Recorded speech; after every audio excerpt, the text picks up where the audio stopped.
اعوذ باللہ من الشیطان الرجیم بسم اللہ الرحمن الرحیم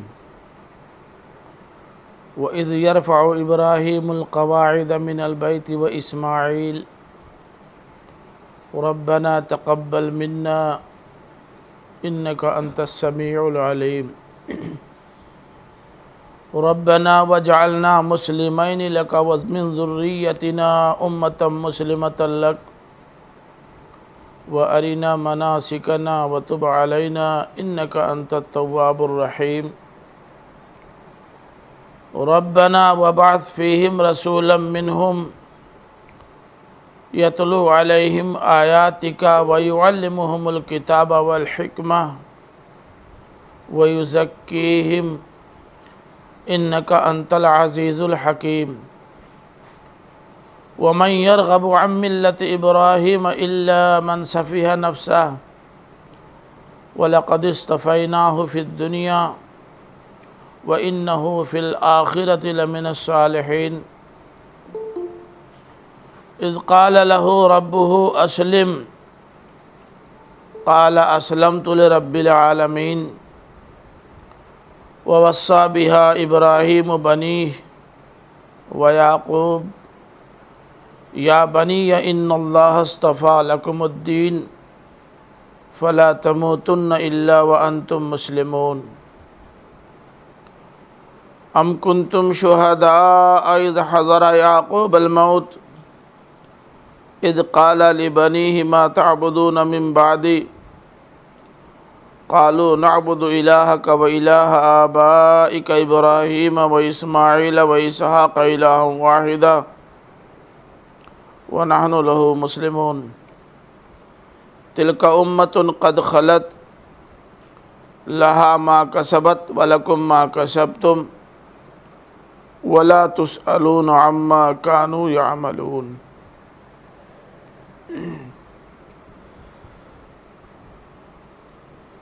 بیان ہو رہی ہے حیات ابراہیم، اور وہ بھی حیات ابراہیم کے وہ پہلو جن سے توحید کی تائید اور شرک کی تردید ہو رہی ہو۔ یہ آئینہ رکھا جا رہا ہے کفار و مشرکین مکہ کے سامنے، جو اپنے آپ کو ابراہیم اور اسماعیل کی اولاد کہتے تھے، کہ دیکھو اس آئینے میں اپنی تصویر دیکھ لو، تم جن کے دین پر ہونے کے دعوے دار ہو وہ کیسا تھا اور اس کی زندگی کیسی تھی، تم کیسے ہو اور تمہاری زندگی کیسی ہے، وہ کس دین کا علم بردار تھا اور تم کس دین کے علم بردار ہو۔ اس حوالے سے کچھ باتیں پیچھے گزر چکی ہیں، آیات 124 تا 126 میں۔ اب آگے فرمایا جا رہا ہے کہ وَإِذْ يَرْفَعُ إِبْرَاهِيمُ الْقَوَاعِدَ مِنَ الْبَيْتِ وَإِسْمَاعِيلُ۔ اب ابراہیم کی زندگی کا ایک اور پہلو دیکھو، اس کے ذریعے سے تو ذہن ماضی کی طرف منتقل کرانا مقصود ہوتا ہے نا۔ دیکھو کہ ابراہیم القواعد من البیت، بیت کی بنیادیں اٹھا رہے تھے۔ بیت سے مراد بیت اللہ، خانہ کعبہ۔ اس تعمیر کا ذکر تو تورات کے اندر آج بھی موجود ہے، بس وہاں بیت اللہ کے بجائے یا البیت کے بجائے بیت ایل ہے، اور عبرانی زبان میں ایل تو اللہ کو کہتے ہیں، تو بات تو وہی ہوئی، بیت اللہ کی تعمیر کر رہے تھے۔ اچھا، وہ بھی یہ دعویٰ نہیں کر سکتے کہ البیت سے مراد یا بیت ایل سے مراد بیت المقدس ہے، کیونکہ وہ بھی اس بات کو جانتے تھے کہ حضرت ابراہیم نے جو گھر تعمیر کیا تھا وہ بیت المقدس نہیں ہے، تو اس لیے یہاں تو وہ بھی ماننے پہ مجبور ہیں کہ حضرت ابراہیم جس گھر کو بنا رہے تھے وہ یہی بیت اللہ الحرام ہے جو خانہ کعبہ کے نام سے معروف ہے، جو مکہ میں ہے۔ اب دیکھیے بہت ساری تحریفات انہوں نے کی، مگر جگہ جگہ وہ ایسے اشارے اور ایسی علامتیں چھوڑ گئے کہ ان کی چوری اور ان کی تحریف پکڑی جا سکتی ہے بڑی آسانی کے ساتھ۔ مولانا فراہی ایک ایسے عالم ہندوستان میں گزرے ہیں کہ انہوں نے یہود کی تحریفات کا جائزہ خود تورات کی روشنی میں لیا ہے، اور وہ بھی وہ تورات جو اپنی اصلی زبان میں عبرانی زبان میں ہے اس کی روشنی میں جائزہ لیا ہے۔ عبرانی زبان جانتے تھے نا مولانا فراہی، اور انہوں نے یہود کے عقائد و نظریات کے سارے تار و پود بکھیر دیے۔ اسی بنیاد پر بعض لوگوں کا خیال یہ ہے کہ مولانا فراہی کا جو انتقال ہوا ہے وہ انتقال نہیں ہوا، پری پلان ان کو ختم کیا گیا ہے، حالانکہ اس کا کوئی ٹھوس ثبوت نہیں ہے، لیکن بعض لوگوں کی یہ رائے ہے۔ تو یاد کرو اس وقت کو جب ابراہیم خانہ کعبہ کی بنیادیں اٹھا رہے تھے۔ القواعد تو قاعدہ کی جمع ہے نا، جس کے معنی بنیاد اور اساس کے ہیں۔ تو خانہ کعبہ کی بنیاد اٹھا رہے تھے، اور اسماعیل بھی۔ اس وقت جب وہ خانہ کعبہ کی تعمیر کر رہے تھے تو اپنے رب سے یہ دعا کرتے جا رہے تھے کہ ربنا تقبل منا، ربنا تقبل منا کیا معنی؟ ربنا تقبل منا کا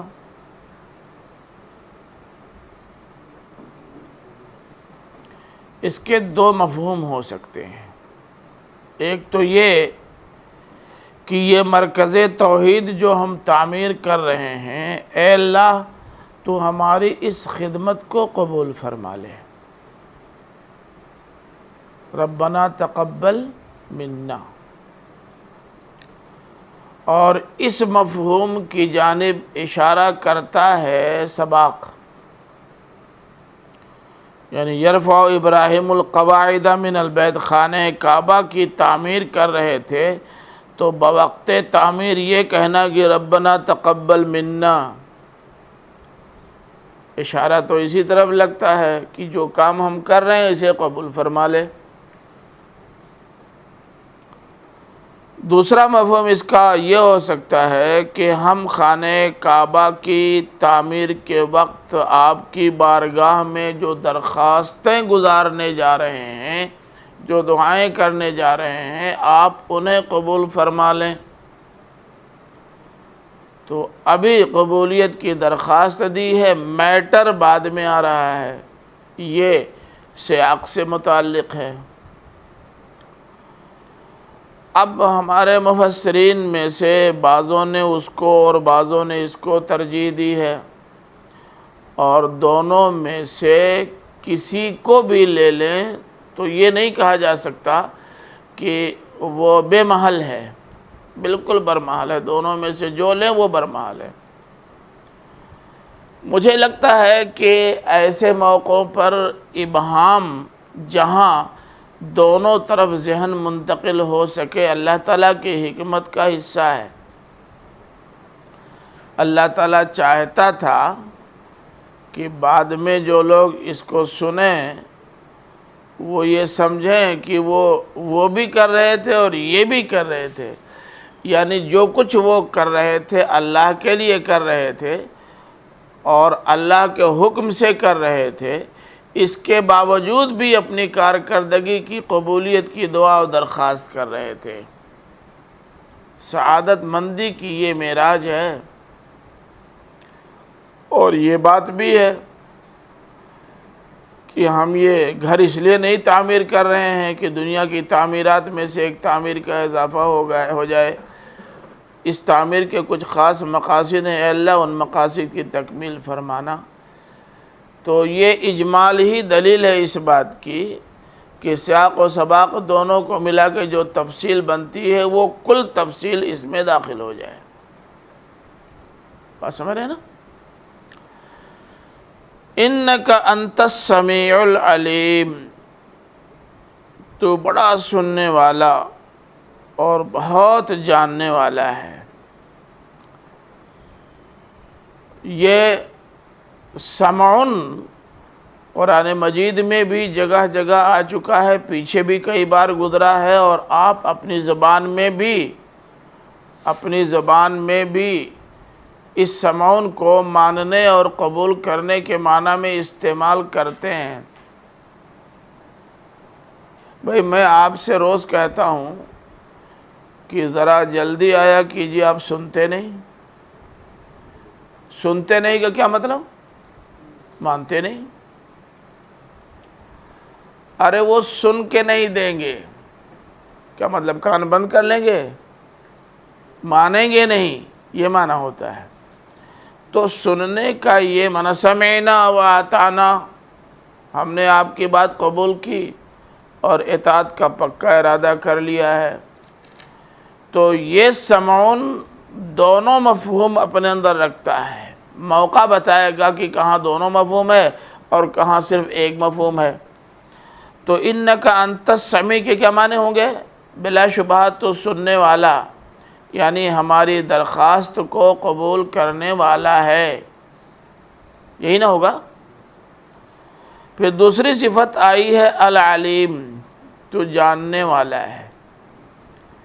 یعنی ہم تو یہ کہہ رہے ہیں کہ اے اللہ یہ مرکز توحید تیری توحید کو ساری دنیا تک پہنچانے کے لیے بطور ایک مرکز کے بنا رہے ہیں۔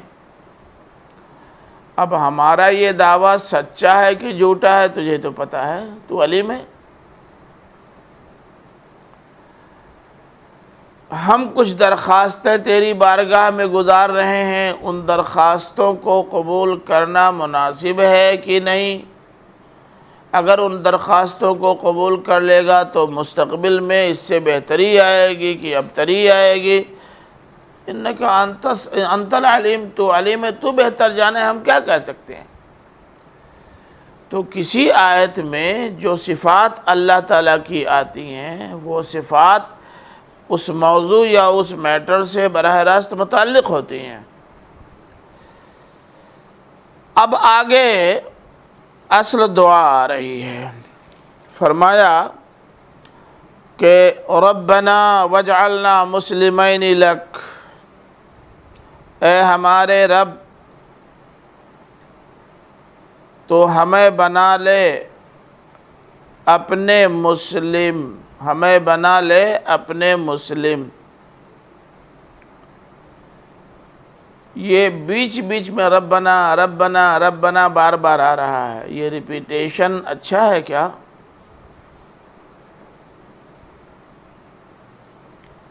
کیا ضرورت ہے ربنا ربنا کہنے کی؟ یہاں تو بہت سارے لوگ جب دعائیں کرتے ہیں ہاتھ اٹھاتے ہیں، اے اللہ ہماری دعا قبول فرما، اے اللہ ہمارے والدین کو صحت عطا فرما دے، اے اللہ۔ تو لوگ یہ سمجھتے ہیں کہ لگتا ہے آگے والی بات زبان پہ نہیں آ رہی ہے تو اے اللہ کے ذریعے تھوڑا سا ٹھہر لیتے ہیں، یہی معاملہ ہے کیا؟ پھر یہ بار بار ربنا ربنا ربنا کی اعادہ کی کیا ضرورت تھی؟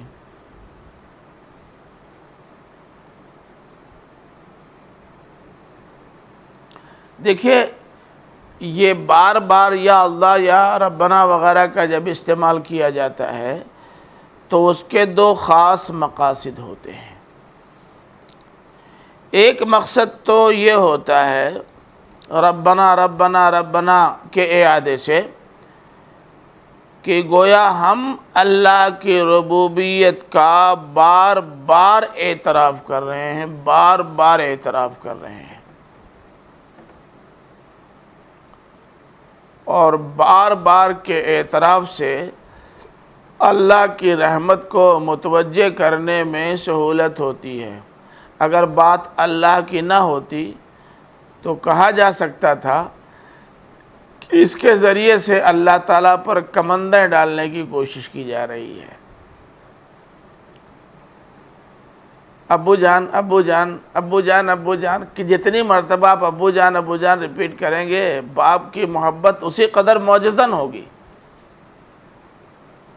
امی امی امی، اتنا رس ہے اس میں نا، اتنا رس ہے کہ اگر آپ اس کا استعمال بار بار کریں تو ماں کی ممتا اور ٹھاٹھیں مارنے لگتی ہے۔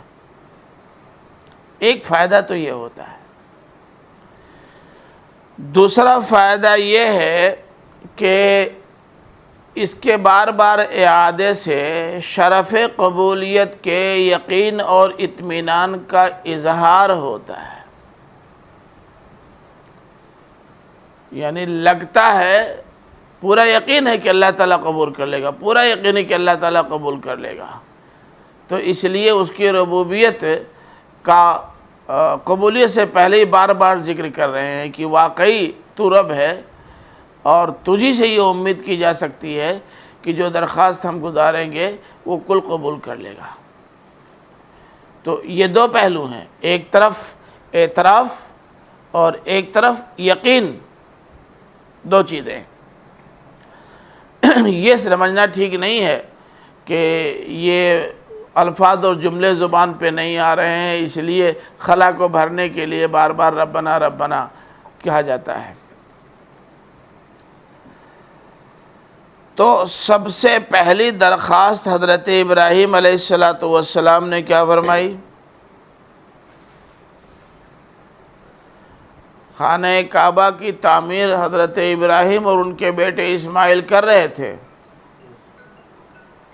اور دعا دونوں طرف سے تھی، ابراہیم کی طرف سے بھی اسماعیل کی طرف سے بھی۔ اب یہ ضروری تو نہیں ہے کہ جو الفاظ اور جملے حضرت ابراہیم کہہ رہے تھے وہی الفاظ اور جملے حضرت اسماعیل بھی کہہ رہے ہوں۔ بھائی امام صاحب اگر کوئی بات کہہ رہے ہوں آپ آمین کہہ دیں تو آپ کی طرف سے بھی وہی بات ہو گئی کہ نہیں؟ تو حضرت ابراہیم اور حضرت اسماعیل دونوں نے پہلی درخواست جو بارگاہ خداوندی میں گزاری ہے وہ کیا ہے؟ اجعلنا مسلمین لک، ہمیں اپنے مسلم بنا لے۔ اور مسلم آپ جانتے کسے کہتے ہیں؟ مسلم کسے کہتے ہیں؟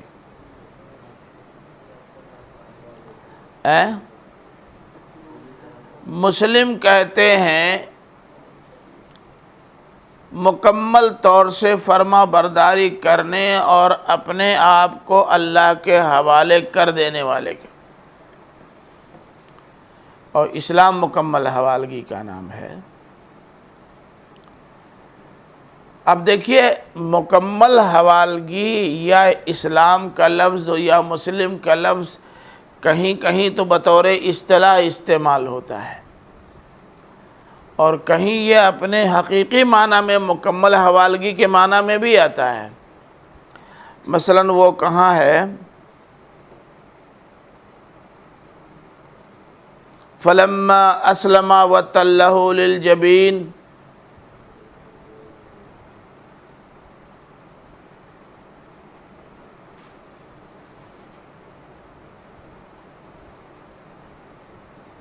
کہاں ہے؟ صافات آیت نمبر 103۔ کیا واقعہ؟ اللہ تعالیٰ نے حضرت ابراہیم کو خواب میں دکھایا کہ بیٹے کو ذبح کرو، دکھایا نہیں دکھاتا رہا۔ مسلسل دیکھنے کے بعد باپ نے بیٹے سے کہا انی ارا فی المنام انی اذبحک فانظر ماذا تری، میں خواب میں مسلسل دیکھ رہا ہوں کہ تم کو ذبح کر رہا ہوں بارگاہ خداوندی میں، بولو ٹھیک ہے؟ مطلب میں ذبح کروں گا، تم تیار ہو؟ بیٹے نے کہا یا ابت افعل ما تؤمر ستجدنی انشاءاللہ من الصابرین، ابو جان آپ کو جو حکم دیا گیا ہے بجا لائیے، میری طرف سے کوئی رکاوٹ نہیں ہوگی، اور میں برضا و رغبت حکم کی تعمیل میں اپنے آپ کو پیش کر دوں گا۔ باپ اور بیٹے دونوں کے اس کردار کو کیا کہا؟ فلما اسلما وتلہ للجبین۔ اب ظاہر ہے کہ دونوں مسلمان ہو گئے تو نہیں کہا جائے گا نا، اس سے پہلے مسلمان نہیں تھے کیا؟ یعنی دونوں نے جب آتم سمرپن کر دیا، دونوں نے اپنے آپ کو کلیتاً اللہ کے حوالے کر دیا، تو یہاں بھی کہا ہے ربنا وجعلنا مسلمین لک، اے اللہ ہمیں مسلمان بنا دے۔ نہیں، مسلمان تو تھے ہی، انہوں نے کہا اے اللہ ہمیں مکمل طور سے اپنا مطیع فرمان بنا دے، باپ کو بھی اور بیٹے کو، دونوں کو۔ یہ ہے دعا۔ اے اللہ میرے بیٹے کو سیدھی راہ پہ لگا دے، اے اللہ مجھ کو اتنا مال دے دے، اے اللہ پوری امت مسلمہ کو ہدایت کی راہ پر ڈال دے۔ یہ کیوں نہیں کہتے اے اللہ مجھے پہلے ٹھیک کر دے؟ یہ کیوں نہیں کہتے؟ یہ وہ کہتا ہے جو چاہتا ہے کہ دنیا کے سامنے کوئی دعوت لے جانے سے پہلے اس دعوت کا عملی نمونہ اور اسوہ میں خود بن جاؤں، وہ کہتا ہے، سب نہیں کہتے۔ یہ دنیائے انسانیت کا واحد مذہب، یا یوں کہہ لیجئے کہ واحد جماعت، واحد گروہ ہے جس کا قائد سب سے پہلے جن ہدایات کو دوسروں کے سامنے رکھنا چاہتا ہے ان ہدایات پر خود عمل کرتا ہے، پہلے وہ عمل کرتا ہے پھر دوسروں سے کہتا ہے۔ سوشل ڈسٹینسنگ بہت ضروری ہے، یہ ہم کہہ رہے ہیں 300 آدمیوں کو ساتھ لے کر۔ انا للہ و انا الیہ راجعون۔ اسلام ایسا نہیں ہے۔ اسلام کے جتنے ہیروز ہیں سب نے خود عمل کیا ہے، عمل کی توفیق مانگی ہے، پھر اس کے مطابق دعوت دی ہے۔ اسی لیے یہ اسلام کے بارے میں کہا جاتا ہے نا کہ بہت تیز پھیلا، تلوار سے نہیں، کیریکٹر سے پھیلا، کیریکٹر سے، اور کیریکٹر کی زبان سب سے زیادہ مضبوط اور مستحکم زبان ہوتی ہے۔ تو پہلی درخواست انہوں نے کیا کی؟ اجعلنا مسلمین لک۔ اور دوسری درخواست یہ کی کہ اے اللہ عربی ہشتم کے تمام طلبہ کو امت مسلمہ بنا دے۔ ذریت کے بارے میں اب ظاہر ہے کہ ساری ذریت تو راہ راست پہ آ نہیں سکتی، ورنہ شیطان کا کام ہی ختم ہو جائے گا، اور شیطان اتنا کمزور نہیں ہے کہ سارے انسان اس کو ہرا لے جائیں۔ وہ بہت دل گردے کے لوگ ہوتے وہی ہرا پاتے ہیں، لیکن کم سے کم اتنا تو ہو کہ کچھ لوگ تیرے مطیع فرمان رہیں، ورنہ ناک کٹ جائے گی، لوٹیا ڈوب جائے گی، خاندان بدنام ہو جائے گا۔ اگر کسی خاندان کے کچھ لوگ بھی وہ کام کریں جو ابراہیم کرتے یا باپ کرتا رہا ہے تو کم سے کم لاج تو رہ جاتی ہے، عزت بچی رہ جاتی ہے۔ حضرت ابراہیم نے بھی درخواست میں یہی کہا۔ دوسرے نمبر پر اپنی ذریت کے راہ راست پر آنے کی درخواست کی۔ ذریت کے لیے درخواست کیا کی؟ اے اللہ تعالیٰ اچھا سا رشتہ تلاش کروا دے، اے اللہ تعالیٰ بلڈنگ بنوا دے، اے اللہ تعالیٰ کارخانہ و کمپنی کو، یہ تو نہیں کیا۔ جو اپنے لیے پسند کرتے تھے کہ چاہے خوراک کا مسئلہ پیچیدہ رہے اور چاہے پہننے اوڑھنے اور رہنے کی بھی دشواری رہے، لیکن بندگی پہ حرف نہ آئے، تو اپنی اولاد کے لیے بھی انہوں نے چاہا کہ ان کی بندگی پہ بھی حرف نہ آئے۔ دوسری دفعہ پہلے اپنے لیے، دیکھیں مٹھائی اپنے لیے نہیں مانگ رہے ہیں، کردار کی توفیق پہلے اپنے لیے پھر اپنی اولاد کے لیے۔ اور واقعہ یہ ہے کہ کسی داعی کی اپنی زندگی اور اس کے اہل خانہ کی زندگی لوگوں کے لیے دعوت بن جائے تو دعوت کا پروگریس دیکھنے سے تعلق رکھتا ہے۔ اللہ کے رسول یا صحابہ کرام کی دعوت نے بہت زیادہ جو تاثیر تھی ان کی دعوت میں، اس کی بنیادی وجہ یہ تھی کہ وہ اور ان کا بیک گراؤنڈ کل ساتھ مل کے چلتا تھا۔ وہ کیا کہا ہے بھائی، وہ ماہر القادری ہی نے تو غالباً کہا ہے، اے جان اگر تم ساتھ نہ دو تو تنہا مجھ سے کیا ہوگا۔ سمجھا آپ نے؟ تو جو کچھ کرنا ہے اس کے لیے اگر جان سے مراد بیوی، اب یہ پورا سنانے کی ضرورت نہیں جی۔ نمبر 3، اب ارینا مناسکنا، اور ہمیں ہمارے مناسک دکھا دے۔ اراتن کے معنی تو ہوتے ہیں دکھانے کے، لیکن یہ دکھانا بھی توفیق طلب کرنے کے معنی میں آتا ہے، اور سارے پہلوؤں کو کھول دینے اور اس سلسلے کی تفصیلات بیان کر دینے کے معنی میں بھی آتا ہے۔ تو انہوں نے کہا اے ہمارے رب ہمارے مناسک ہم کو دکھا دے۔ یہ مناسک منسک کی جمع ہے۔ نسکن کے اصل معنی تو ہوتے ہیں دھونے اور پاک کرنے کے، اسی سے نسک ہے جس کے معنی قربانی کے ہیں، اور قربانی گناہوں کو دھونے اور صاف کرنے کا سب سے مؤثر ذریعہ ہے، اس لیے اس کو نسک کہتے ہیں، اور اسی سے منسک ہے۔ منسک کے معنی قربانی کے طریقے کے بھی ہوتے ہیں اور قربان گاہ کے بھی ہوتے ہیں، دونوں ہوتا ہے۔ اب کہیں کہیں یہ دونوں میں سے کسی ایک معنی میں آتا ہے اور کہیں دونوں معنی میں آتا ہے، یہاں لگتا ہے دونوں معنی میں ہے۔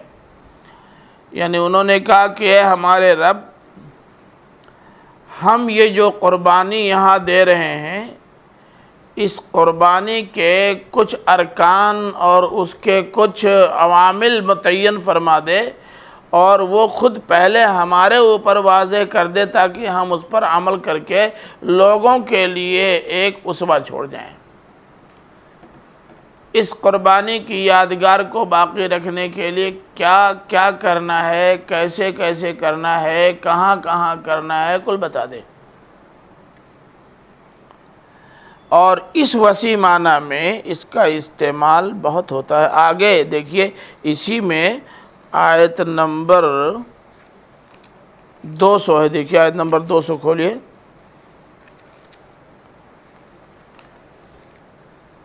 نمبر 200 فرمایا کہ فَإِذَا قَضَيْتُم مَّنَاسِكَكُمْ فَاذْكُرُوا اللَّهَ كَذِكْرِكُمْ آبَاءَكُمْ أَوْ أَشَدَّ ذِكْرًا، جب تمام ارکان حج ادا کر لو تو پھر اللہ کا ذکر شروع کر دو۔ تو یہ تمام ارکان حج کے لیے مناسک کا استعمال ہوا، یعنی یہ اپنے مقام اور وہ کیا نام ہے طریقہ دونوں کو محیط ہے۔ تو تیسری بات انہوں نے کہی کہ اے اللہ تو نے جب ہمارے اس باپ بیٹے کی قربانی کو ذبح عظیم قرار دے دیا اور اسے تو نے وعدہ کیا ہے کہ رہتی دنیا تک کے لیے ایک نمونہ بنا دیں گے، تو اے اللہ اس نمونے کے خط و خال ہم پر بھی واضح کر دے، ہم کو بھی دکھا دے تاکہ ہم ہی یہیں سے شروع ہو جائیں۔ وَتُبْ عَلَيْنَا، اور چوتھی دعا کا چوتھا جز ہے کیا؟ وَتُبْ عَلَيْنَا۔ تابہ علی، دیکھیں توبتن کے تو معنی ہوتے ہیں رجوع کرنا، متوجہ ہونا، لیکن جب تابہ علی آتا ہے تو توبہ قبول کرنے کا معنی ہوتا ہے، اور اس میں بھی رحم کا مفہوم شامل ہو جاتا ہے۔ یعنی اے اللہ ہمارے اوپر رحم فرما اور ہماری توبہ قبول فرما لے۔ اور آگے کا ٹکڑا خود اس کی وضاحت کر رہا ہے، اِنَّكَ أَنْتَ التَّوَّابُ الرَّحِيمُ، بلا شبہ تو بڑا توبہ قبول کرنے والا اور رحم فرمانے والا ہے۔ یہ وَتُبْ عَلَيْنَا کو کھول دیا ہے، اِنَّكَ أَنْتَ التَّوَّابُ الرَّحِيمُ نے۔ اب آپ کہیں گے کیا غلطی کی ہے کہ توبہ کرنے لگے؟ یہی تو سعادت مندی ہے، غلطی کی نہیں ہے۔ اے اللہ اگر کوئی غلطی ہو گئی، ہم نے جان بوجھ کے دانستہ کوئی غلطی نہیں کی ہے، لیکن بتقاضائے بشریت تیرے احکام کی تعمیل میں اگر کچھ کمی رہ گئی ہو تو معافی چاہتے ہیں، اور اس میں بھی رحم کی بھیک، اے اللہ معافی چاہتے ہیں، اور اس معافی میں تیرے رحم کی بھیک مانگتے ہیں، تیرا رحم اس کے اندر شامل ہو جائے تو معافی آسان ہو جائے گی۔ غلطی کی نہیں، اس کے باوجود بھی یہ توبہ عظیم قسم کی توبہ، اور ہم لوگ تو 100 غلطیاں کرتے ہیں، غلطی کا اعتراف کرنے کو بھی تیار نہیں ہوتے، مانتے ہی نہیں کہ غلطی کی ہے۔ کتنا فرق ہے ابراہیم اور ہم میں، ان کی زندگی کیا تھی، ہماری زندگی کیا ہے۔ اب یہ جو دعا تھی، یہ دعائیں جو تھی وہ دعائیں بجائے خود بہت اہم۔ پھر سے دیکھ لیجئے، اللہ تعالیٰ سے قبولیت کی پہلے درخواست، پھر اپنے راہ راست پہ رہنے، یعنی اپنے کیریکٹر کا، اعلیٰ کیریکٹر کا مظاہرہ کرنے کے لیے درخواست، پھر اولاد کے کیریکٹر کے بہتر ہونے کی درخواست، پھر اے اللہ کل کام ہم کو بتا دے، ہم کام کریں گے۔ ارے ایسے بھی کوئی بولتا ہے، اے اللہ کل کام ہم کو سکھا دے، ہم کام کریں گے۔ یہ ہوتا ہے کرنے والا آدمی۔ اے اللہ کچھ بتانا مت، یہ نہیں ہوتا۔ کرنے والے ایسے ہی ہوتے ہیں۔ اب دیکھیں کتنے لوگ ہیں جو کام خوب کرتے ہیں اور باقاعدہ اس کے بعد بھی کام تلاش کرتے رہتے ہیں، اور کتنے ہیں کچھ نہیں کرتے اور ہمیشہ کراہتے ہوئے اٹھتے ہیں، لگتا ہے بڑی محنت کر کے آئے ہیں، سو کے آئے۔ تو یہ حضرت ابراہیم علیہ السلام کی زندگی کے وہ نمایاں پہلو ہیں جو دیکھنے سے تعلق رکھتے ہیں۔ اور ایک بہت اہم دعا، بہت اہم دعا، بہت اہم درخواست یہ کہ ربنا وابعث فیہم رسولا منہم یتلو علیہم آیاتک ویعلمہم الکتاب والحکمت ویزکیہم۔ اے ہمارے رب، ان کے اندر انہی میں سے ایک رسول اٹھانا۔ کن کے اندر؟ ان کے اندر بیٹھے ہوئے ہیں سب ہشتم کے لوگ، اور ہم کہہ دیں کہ اے اللہ ان کے اندر یہ خوبی پیدا کر دے،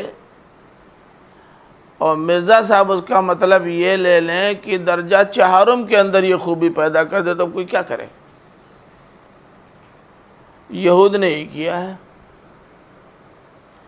بات ہو رہی ہے اس وقت کی جب ابراہیم اور اسماعیل ہیں، اور ابھی اسماعیل کے لیے ذریت کا حوالہ بھی آ چکا ہے۔ اب فیہم اور منہم میں ہم کا مرجع یہی ذریت اسماعیل ہی نہ ہوں گے کہ کوئی اور ہوگا۔ یہود نے اس کو کھرچ کے نکال دیا، ذریت اسحاق سے اس کو بھڑا دیا۔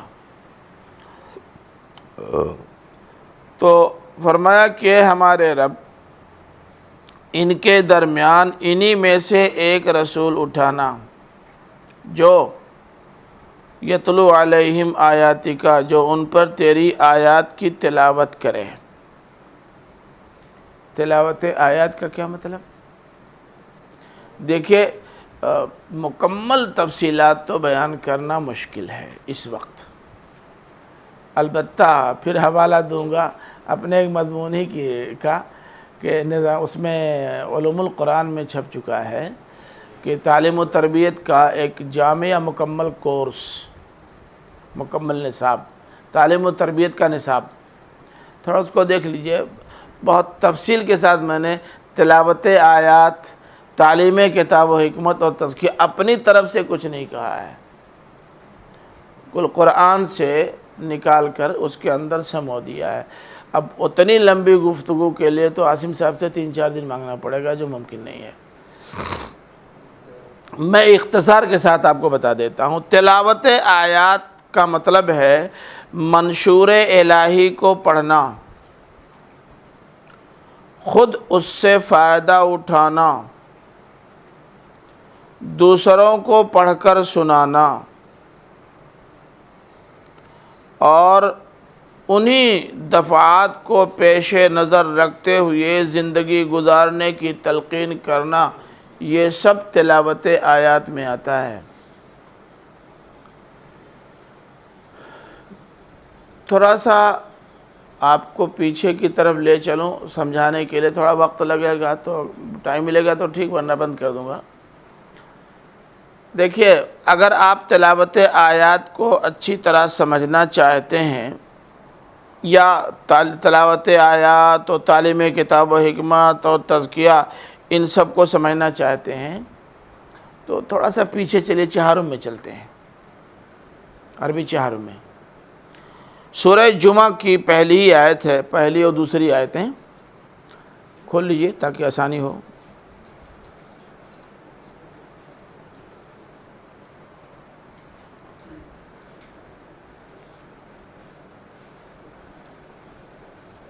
آیتیں مل گئیں؟ یسبح للہ ما فی السماوات و ما فی الارض الملک القدوس العزیز الحکیم هو الذی بعث فی الامیین رسولا منہم یتلو علیہم آیاتہ ویزکیہم ویعلمہم الکتاب والحکمہ وإن كانوا من قبل لفی ضلال مبین، ہے نا؟ اب سنیے، اللہ تعالیٰ نے فرمایا کہ یسبح للہ ما فی السماوات والارض، کیا مطلب؟ آسمان اور زمین اور ان کے درمیان کی ساری مخلوقات اللہ تعالیٰ کی عظمت و کبریائی کے گن گاتی ہیں، یہی نہ مانا ہوا؟ بولیے، تو ہم سے کیا مطلب؟ ہم کو اللہ تعالیٰ کیوں بتانے لگا؟ اس کے بتانے کی کیا ضرورت تھی؟ رپورٹ دینا ہے؟ ہاں،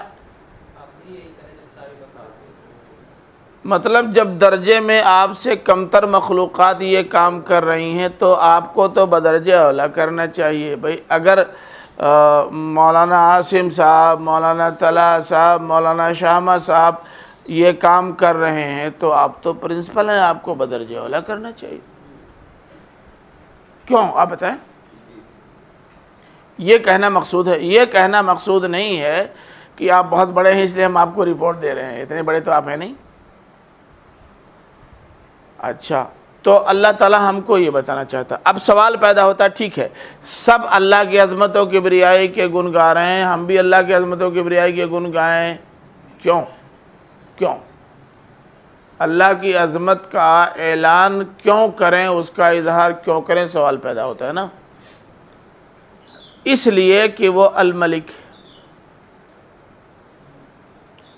جب بادشاہ وہ ہے تو آپ اس کی نہیں سنیں گے تو کس کی سنیں گے؟ صدر مدرس وہ ہیں، ان کی نہیں مانیں گے تو کس کی مانیں گے آپ؟ بولیے۔ بادشاہ کی آپ کو ماننی ہے، اس کی عظمت کا، اس کی بڑائی کا اعتراف کرنا ہے، کیوں؟ اس لیے کہ وہ بادشاہ بڑا ہے تو آپ کو ماننا پڑے گا۔ اب سوال یہ پیدا ہوتا ہے کہ اگر ہم الملک ہونے کی وجہ سے اس کی ساری باتیں مان لیں تو تجربہ تو یہ بتاتا ہے کہ الملک کا ہر حکم ماننے نہیں ہوتا، ماننے کے لائق نہیں ہوتا، یا ماننے کی یوگ نہیں ہوتا۔ ایسے احکام یہ بادشاہ لوگ جاری کر دیتے ہیں کہ اگر ان کو مان لیں تو انسانیت خطرے میں آ جائے۔ تو اللہ تعالیٰ نے کہا کہ مگر میں وہ بادشاہ نہیں ہوں جن بادشاہوں کا تجربہ دنیا میں تم کو ہوا ہے، میں القدوس ہوں، کوئی حکم ایسا دے ہی نہیں سکتا جو میری قدوسیت کے منافی ہو، اس لیے بنداس بغیر کسی ٹینشن کے آپ مانو، ٹھیک ہے؟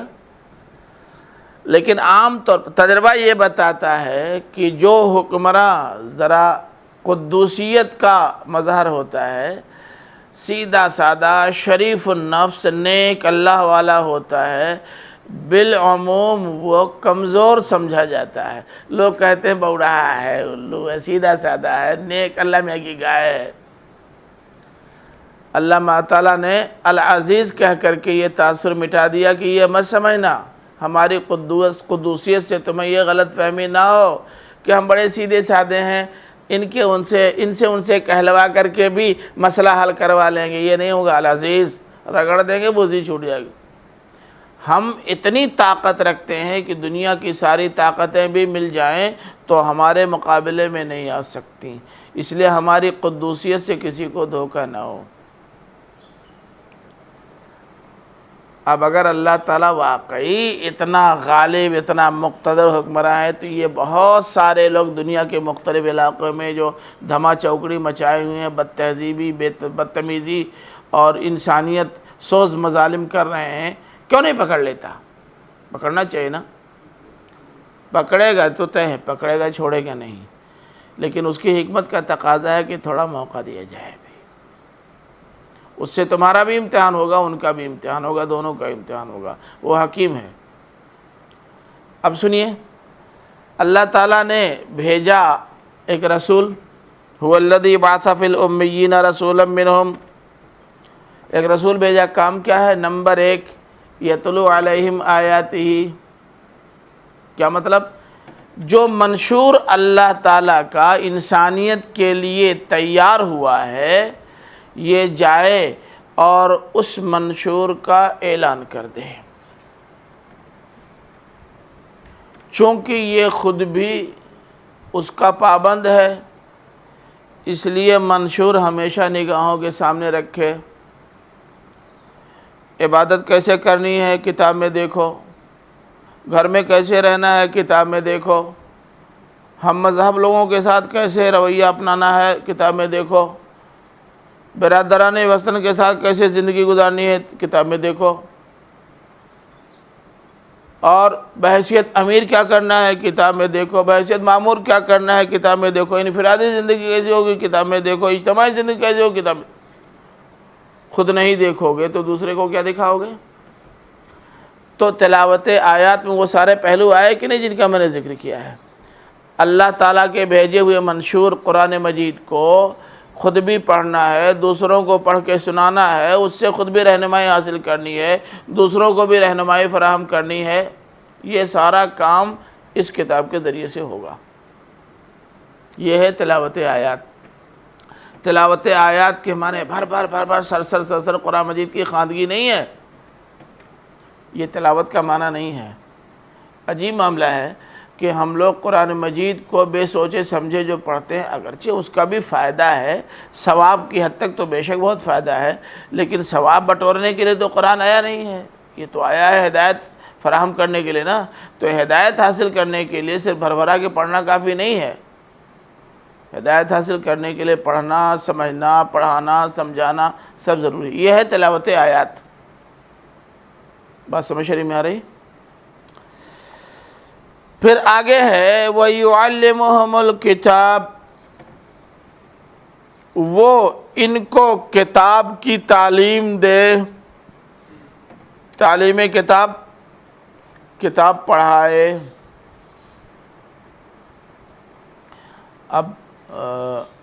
ابھی آپ معلم تو نہیں ہے، لیکن معلمین سے سابقہ مسلسل ہے، اس لیے تعلیم کا مطلب تو آپ جانتے ہی ہوں گے۔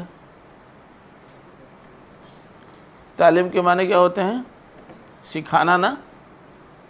سکھانے کے لیے کئی پہلوؤں کو سامنے رکھنا ہوتا ہے، کئی پہلوؤں کو۔ نمبر 1، جن کو آپ سکھانا چاہتے ہیں ان سے ہمدردی ہو، محبت ہو، ان کے لیے خیر کا جذبہ ہو، پہلی شرط یہ ہے۔ کیونکہ اگر یہ جذبہ موجود نہیں ہوگا تو گھنٹی لگنے سے پہلے گھنٹی لگنے کا انتظار کریں گے، اور گھنٹی لگنے کے بہت بعد تک گیلری میں کھڑے ہو کے بات کریں گے، اور اگر چھٹی مل گئی تو لڑکوں سے پہلے گیٹ سے باہر۔ ہمدردی اور محبت کا تقاضا یہ ہے کہ جتنا موقع مل جائے پڑھانے کا، جتنا موقع مل جائے پڑھانے کا اتنا. سمجھا ہم نے؟ یہ تعلیم کا بنیادی جز ہے. تعلیم معلم کے بنیادی فرائض میں سے ایک ہے. تو ایک تو یہ کہ متعلم کے ساتھ ہمدردی کا، محبت کا اور بے لوثی کا تعلق ہو، پہلا کام. دوسرا کام، جب آپ پڑھائیں تو پوری دل سوزی، دل جمعی اور یکسوئی کے ساتھ پڑھائیں.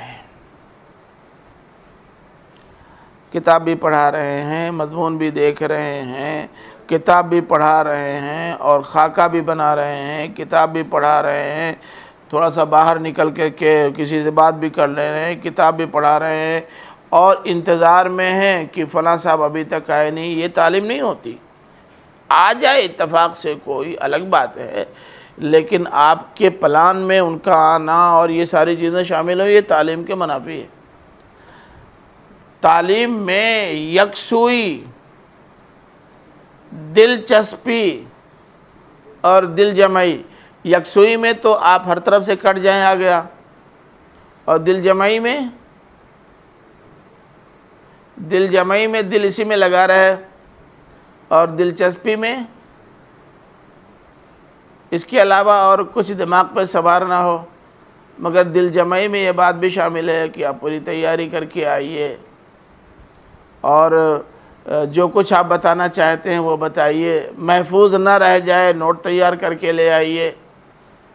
یہ تھوڑے کہ مطالعہ کیا تب بھی پڑھا دیں گے، نہیں کیا تب بھی پڑھا دیں گے، شرح لے کر کے کسی خالی گھنٹی میں بیٹھ کے جلدی سے دیکھ کر کے اس کے بعد آ کر کے پھر اپنا کام نکال لیں گے.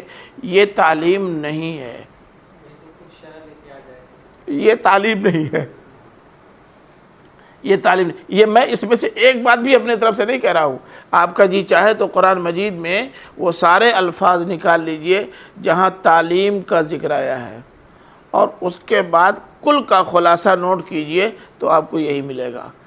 اب اتنی گنجائش درس میں نہیں ہوتی کہ ایک لفظ کے سارے استعمالات اپنے مختلف جہتوں اور وسعتوں کے ساتھ بیان کی جائے، گنجائش نہیں ہوتی. لیکن میں نے جو کھوج کے نکالا ہے، اپنی طرف سے کچھ نہیں کیا ہے، یہ انہی لفظوں سے حاصل کیا ہے جو قرآن مجید میں اس لفظ کے استعمال ہوئے ہیں. پھر ساتھ ہی ساتھ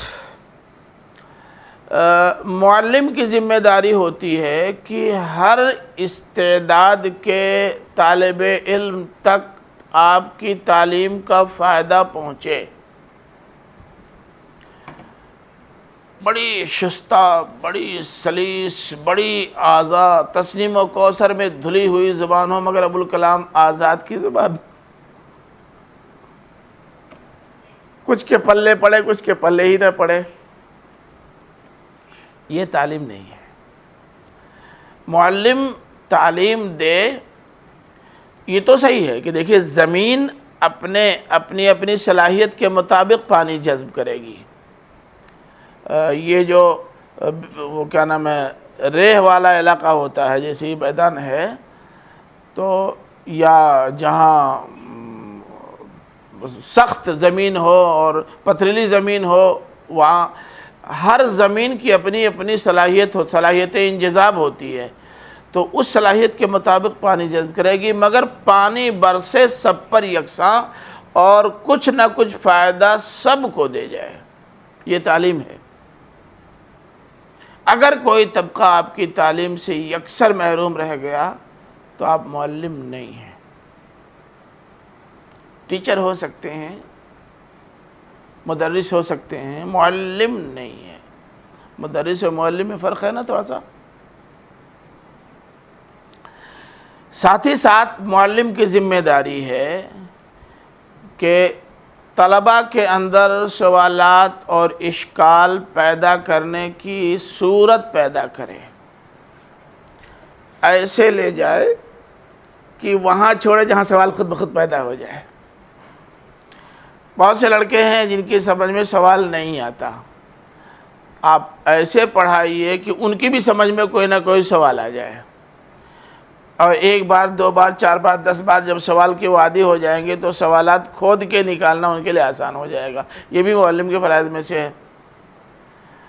پھر جو سوالات سامنے آئیں ان کے سوال کی جہت کے لحاظ سے ان کا جواب بھی فراہم کریں، جو اشکالات ہیں وہ دور کریں، جو مجملات ہیں ان کی تفصیلات بیان کریں. یہ سب معلم کے فرائض میں سے ہیں.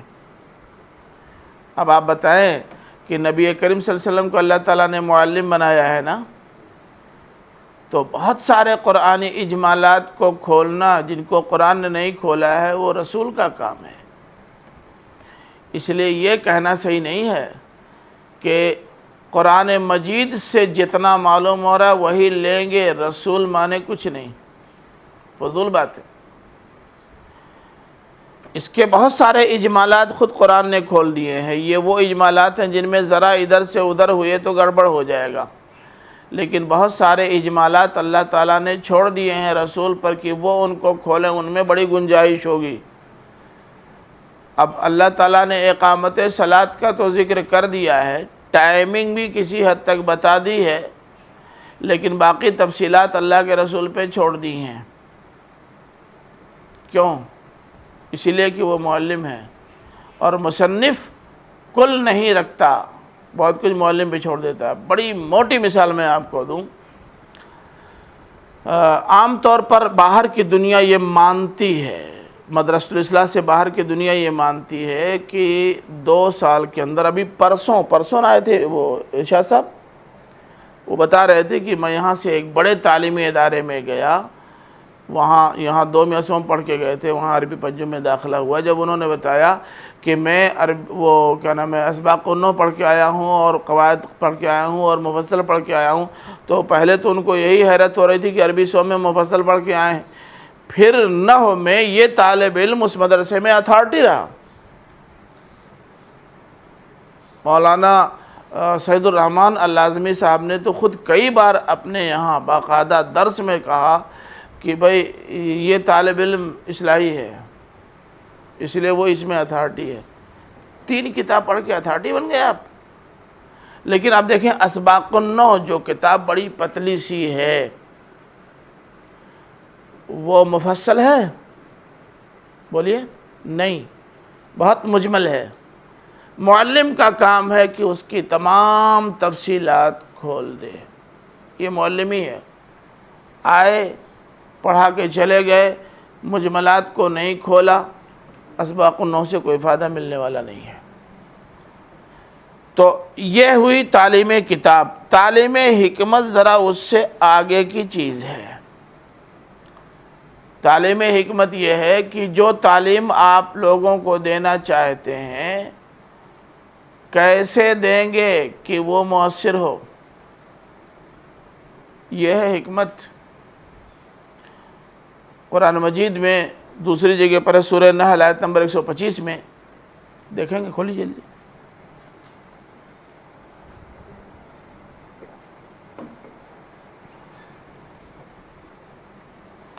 ادعو الى سبیل ربک بالحکمت والموعظۃ الحسنۃ وجادلہم باللتی ہی احسن.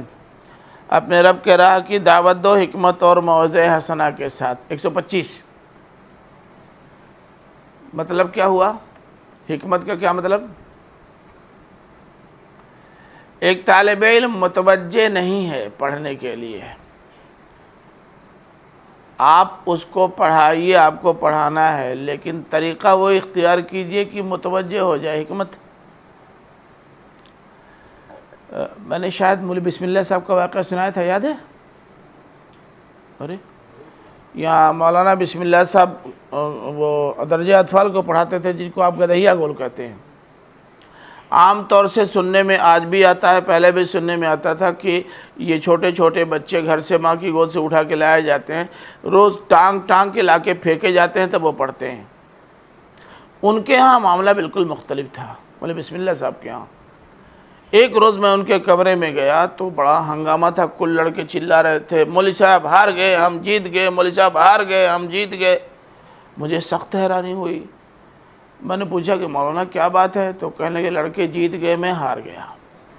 پوچھنے پر انہوں نے بتایا کہ اصل میں ہم نے بلیک بورڈ بہت اچھا خط ان کا تھا، بڑی عمدہ تحریر تھی، بلیک بورڈ پہ ہم نے حروف تہجی لکھے، لڑکوں سے کہا کہ تم لوگ اسی کی نقل کرو، جو ہماری طرح لکھ لے گیا وہ جیت گیا، ہم ہار گئے۔ لڑکوں نے بڑی محنت کی، یہاں بھی کی، پھر گھر کا تختی لے کے گئے، اور لڑکوں کے بارے میں پتہ چلا کہ 4 5 بار تختی انہوں نے سیاہ کی اور پھر صاف کر کے سکھوایا اور لکھ کے لائے۔ آج لائے تو کل کے مقابلے میں ہم کو بہت بہترین کی تحریر میں نظر آئی، بس ہم نے اعلان کر دیا کہ ہاں تم لوگ ہماری طرح لکھ لے گئے۔ لڑکوں نے نعرہ لگا دیا، مولوی صاحب ہار گئے، ہم جیت گئے۔ ٹھیک 3 دن کے بعد میں نے اپنے گھر پہ دیکھا، 8:30 بجے مدرسہ کھل رہا تھا، 7 بجے کئی لڑکے جھولا لے کر کے میرے مکان کے سامنے سے گزر رہے تھے، اور کہہ کیا رہے تھے، چل بے آج مولوی صاحب کا پھر ہرا بجائی۔ چھوٹے چھوٹے بچوں میں یہ ذوق پیدا کر دینا کہ 1.5 گھنٹہ پہلے وہ لڑکے بھاگے چلے آئیں جن کو لاد کے لا کے پھینکا جاتا ہے، یہ ہے حکمت کے ساتھ تعلیم۔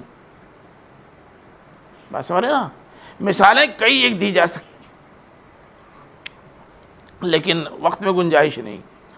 تو یہ ہے حکمت، اور اللہ کے رسول صلی اللہ علیہ وسلم نے واقعی قرآن مجید کی تعلیمات لوگوں تک پہنچانے میں اسی حکمت کا ثبوت دیا ہے۔ اس لیے احادیث اور روایات کا مطالعہ اس پہلو سے بھی کرنا چاہیے کہ اس میں دعوت کی کون کون سی حکمتیں پنہاں ہیں۔ وَيُزَكِّيهِمْ، پڑھانا کافی نہیں ہے، پڑھانا کافی نہیں ہے، رنگ چڑھانا بھی بہت ضروری ہے، اسی کا نام تزکیہ ہے۔ ذہن اور فکر بھی پاکیزہ ہو جائے، ظاہر اور باطن دونوں یکساں ہو جائے، جو تقریر اور جو تحریر اور جو سراپا آپ کا سامنے آ رہا ہے، آپ کا اندرون بھی اس کے موافق ہو جائے، یہ تزکیہ ہے۔ دیکھیے تزکیہ میں 2 پہلو ہوتے ہیں، کیا؟ ایک تو پاکی اور صفائی کا پہلو، دوسرے نشو و نما اور بڑھوتری کا پہلو، یعنی لوگوں کے دل و دماغ، ان کا ظاہر و باطن دونوں پاک کرنا ہے، اور ساتھ ہی ساتھ آگے بڑھتے رہنے کا جذبہ ان کے اندر بیدار کر دینا ہے، یہ ہے تزکیہ۔ مولانا امین حسن اصلاحی صاحب کی جو کتاب تزکیہ نفس ہے، اس پہلو سے بہت عمدہ کتاب ہے، اس کا مطالعہ کرنا چاہیے۔ تزکیہ نفس کا جو قرآنی تصور ہے، بہت شاندار اسلوب میں انہوں نے بیان کر دیا ہے، مطالعہ کرنا چاہیے، کیجئے، بڑا فائدہ ہوگا۔ تو اِنَّکَ أَنْتَ الْعَزِيزُ الْحَكِيمُ، انت العزیز الحکیم پہ تو گفتگو ہو چکی ہے ابھی تھوڑی دیر پہلے سورہ جمعہ کی آیات 1-2 کی روشنی میں، پھر دہرانے کی ضرورت تو ہے نہیں۔ تو اب دیکھیے حضرت ابراہیم علیہ السلام نے پروردگار سے جو دعا کی کہ اے ہمارے رب، ان کے اندر یعنی ان بنی اسماعیل کے اندر ایک رسول بھیجنا، وہ رسول باہر کا نہ ہو، انہی کے اندر کا ہو، اور وہ کیا کرے؟ تلاوت آیات کرے، تعلیم کتاب کرے، تعلیم حکمت کا فریضہ انجام دے، ان کا تزکیہ کرے، اور تو اس بات پر قادر ہے کہ معلم کے اندر یہ سارے اوصاف و کمالات پیدا کر دے۔ کیسے کرے گا؟ تو حکیم ہے، تو زیادہ بہتر جانتا ہے، تفصیلات ہمارے بیان کرنے کی ضرورت نہیں ہے۔ بات سمجھ رہے نا؟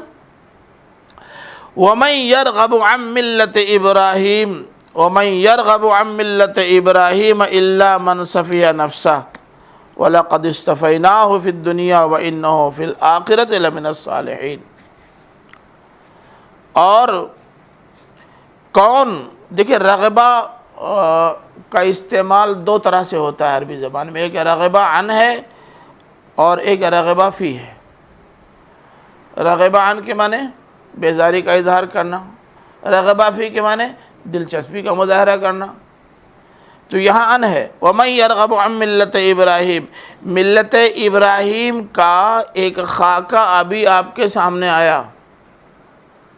جی کون ہے جو ملت ابراہیم سے لاپرواہی برتے، کنارہ کشی اختیار کرے، بے رغبتی کا مظاہرہ کرے؟ کون ہو سکتا ہے؟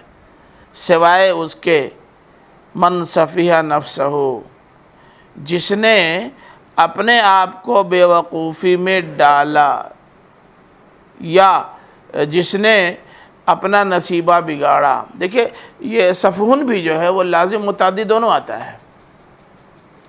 جب سفیہ لازم آتا ہے تو معنی ہوتا ہے کہ اس نے بے وقوفی کی، اور جب سفیہ متعدی ہوتا ہے تو معنی ہوتا ہے کہ اس نے اپنی قسمت خراب کر لی۔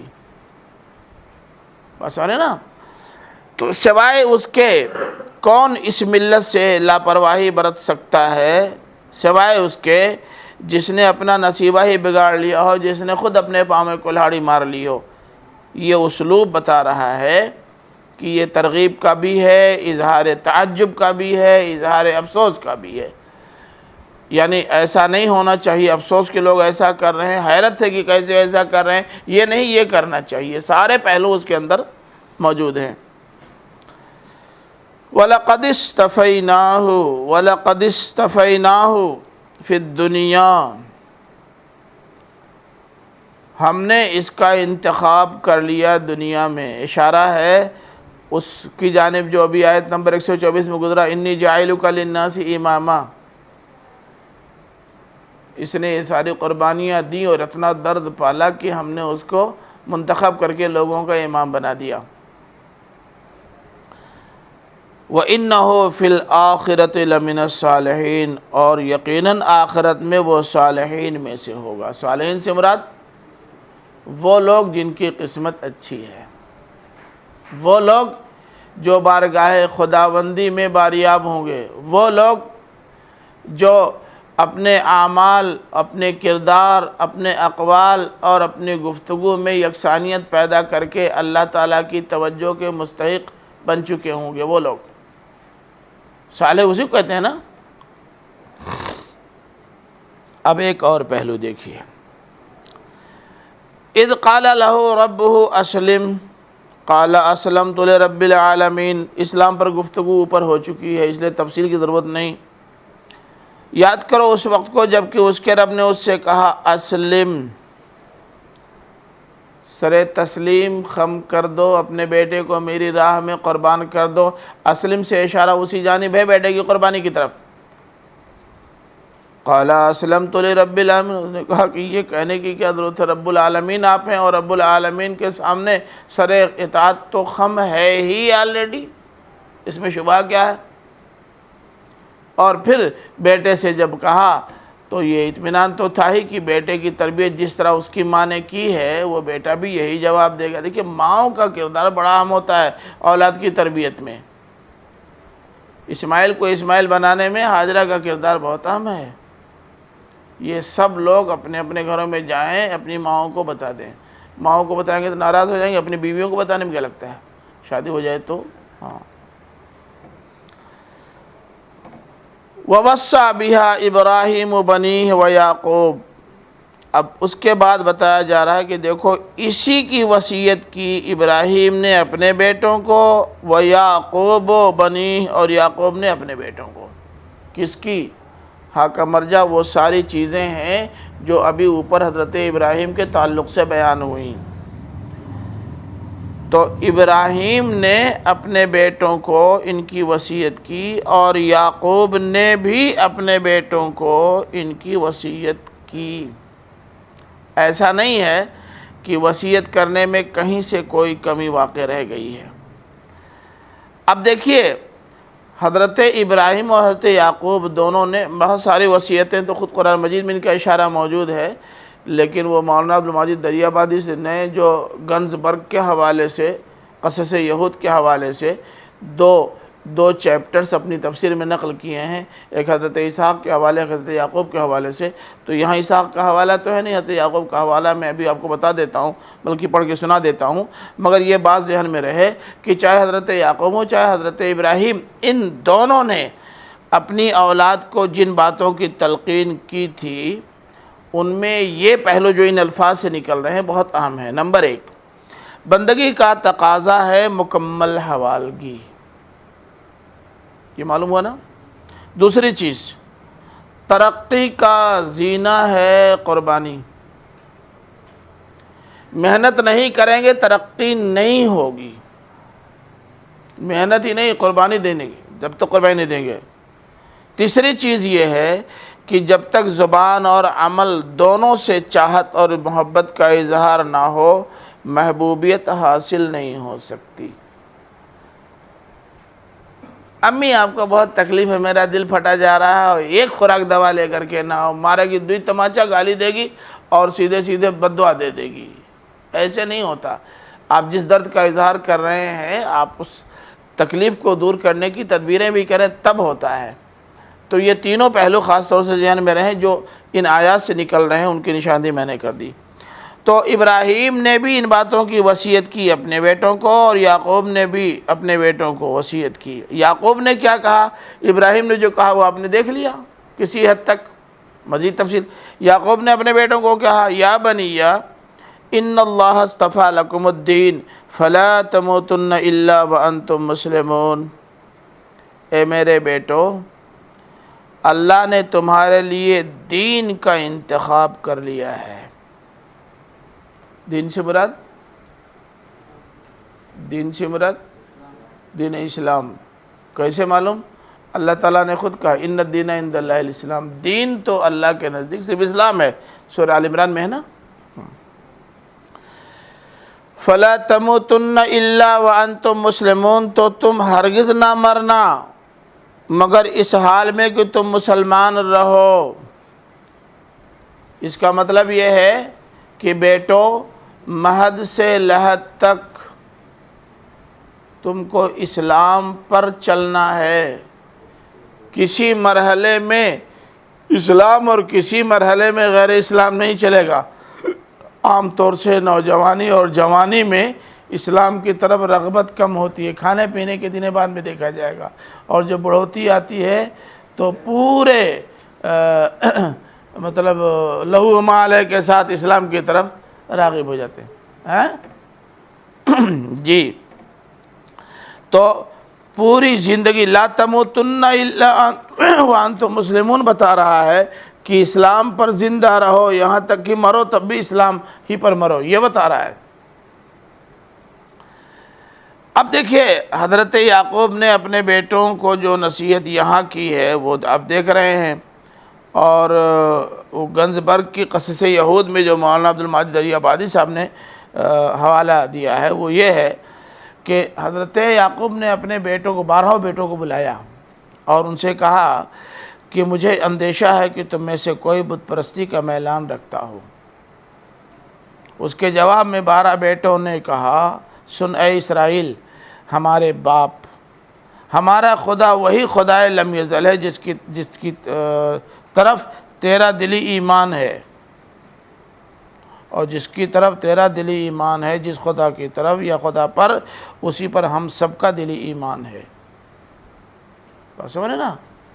تو جس توحید کی تعلیم یہاں دی جا رہی ہے اسی توحید کا حوالہ ان کے یہاں بھی موجود ہے۔ یہود جسے اپنا مرجع اور مرکز سمجھتے ہیں، ماخذ سمجھتے ہیں۔ اب اس کے بعد کہا جا رہا ہے کہ دیکھو، حضرت یعقوب نے اپنی اولاد کو جو نصیحتیں کی تھیں، تم تو اس وقت موجود تھے نہیں کہ تھے؟ تم نہیں تھے نا؟ مگر یہاں تو کہا جا رہا ہے ام کنتم شہداء اذ حضر یعقوب الموت اذ قال لبنیہ ما تعبدون من دونی قالوا نعبد الہک و الہ آبائک ابراہیم و اسماعیل و اسحاق الہ واحدا ونحن لہ مسلمون۔ کیا تم موجود تھے اس وقت جب یعقوب کے سامنے موت آئی؟ تم موجود نہیں تھے، مگر گنزبرگ سے پوچھتے کیوں نہیں؟ کیا لکھا ہوا ہے تمہاری کتاب میں؟ اس کا مطلب تم نہیں تھے، لیکن تمہاری کتابوں کے بیانات بتا رہے ہیں کہ تمہارے باپ دادا تھے۔ تو جہاں لینا ہوتا ہے وہاں تو کہہ دیتے ہیں کہ ہم نے 850 برس یہاں حکومت کی، اور جب کسی خرابی کی جانب اشارہ کرنا ہوتا ہے تو کہتے ہو تو ہمارے باپ دادا نے کیا، ہم نے نہیں کیا۔ کیوں؟ کریڈٹ آپ لیں گے، جوتا کون کھائے گا؟ بولے آپ کو کرنا پڑے گا۔ تو یعقوب نے اپنے موت کے وقت یہ کہا اپنے بیٹوں سے پہلے کہا ما تعبدون من بعدی، بیٹو بتاؤ میرے بعد تم کس کی عبادت کرو گے. من نہیں کہا، ماں کہا، ذہن میں رہے. اس لیے کہ عام طور پر جب لوگ اللہ کو چھوڑتے ہیں نا تو من سے زیادہ ماں کی طرف نکل جاتے ہیں. مٹی اور بانس کی کھپچی، اینٹ پتھر، حتیٰ کہ جتنے کنکر اتنے شنکر، عجیب حال ہو جاتا ہے. پھر وہ شخصیات بھی دب جاتی ہیں، اشیاء سامنے آ جاتی ہیں، اور اشیاء بھی شخصیات نہیں ہستیوں کا درجہ اختیار کر لیتی ہیں. اس لیے ماں کا استعمال کیا. پوچھا کن چیزوں کی تم میرے بعد عبادت کرو گے؟ باپ کو یہی چاہیے کہ اپنی اولاد سے مرتے مرتے بھی اسلام کے تعلق سے بیداری کا ثبوت دیتے ہوئے ان سے کچھ معاہدہ لے کرا لے اور ان کو کچھ تعلیم و تلقین کر دے. باپ وہی ہوتا ہے. قالوا نعبد الہک و الہ آبائک ابراہیم و اسماعیل و اسحاق الہا واحدا. ان سبوں نے کہا تھا کہ ہم عبادت کریں گے آپ کے معبود کی، آپ کے باپ دادا ابراہیم، اسماعیل اور اسحاق کے معبود کی، جو اکیلا معبود ہے. حضرت یعقوب کے بیٹے بنی اسرائیل تھے کہ بنی اسماعیل؟ بنی اسرائیل کہہ رہے ہیں کہ آپ کے اور آپ کے باپ دادا یعنی ابراہیم، اسماعیل اور اسحاق کے معبود کو ہم پوجیں گے. اس کا مطلب یہ ہے کہ ان کے نزدیک جس طرح اسحاق اور ابراہیم معتبر تھے اور ان کی زندگی قابل تقلید تھی، ایسے ہی اسماعیل کی زندگی بھی قابل تقلید تھی. تب نہ نام لیا ان کا، کیا ضرورت تھی؟ یہ تو بعد میں اسماعیل سے دشمنی لوگوں کی پڑی ہے، ورنہ ان لوگوں میں کوئی دشمنی نہیں تھی. وہ بڑھ کے ابا ہی مانتے تھے ان کو. وَنَحْنُ لَهُ مُسْلِمُونَ، اور ہم اللہ کے آگے ہمیشہ جھکے رہیں گے، اس کے حکم کو ہمیشہ مانتے رہیں گے. ہم اسلام کو دانتوں سے پکڑے رہیں گے، وہی کریں گے جو وہ کہے گا. نحن لہو مسلمون. اب فرمایا آخر میں کہ تلک امت قد خلت. میاں یہ تو ایک عظیم الشان صاحب کردار امت تھی جو گزر گئی. لہا ما کسبت، انہوں نے جو کمایا اس کا پھل ان کو ملے گا، اس کا فائدہ تم کو نہیں ملے گا. وَلَكُمْ مَا كَسَبْتُمْ، تمہارے سامنے وہ آئے گا جو تم کماؤ گے، تمہارے لیے وہ ہوگا جو تم نے کیا. اب تم بتاؤ کہ تم نے وہ کیا جو تمہارے باپ داداؤں نے کیا تھا، جس کے طفیل اللہ تعالیٰ نے ان کو جنت کی بشارت دی ہے.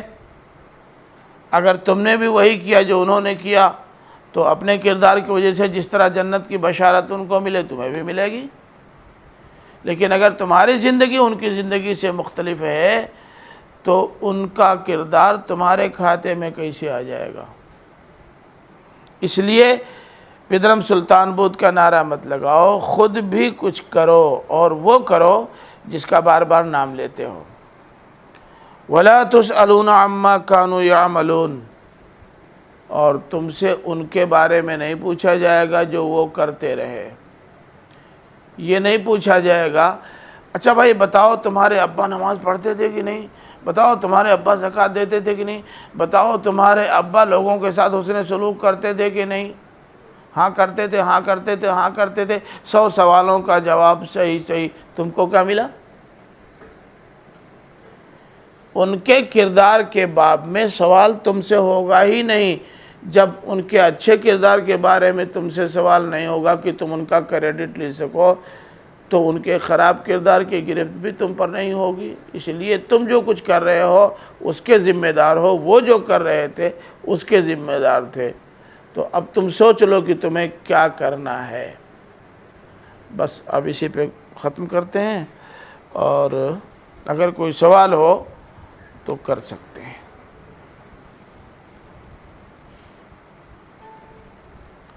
بچوں کوئی سوال اس سلسلے میں ہو تو آپ کر سکتے ہیں.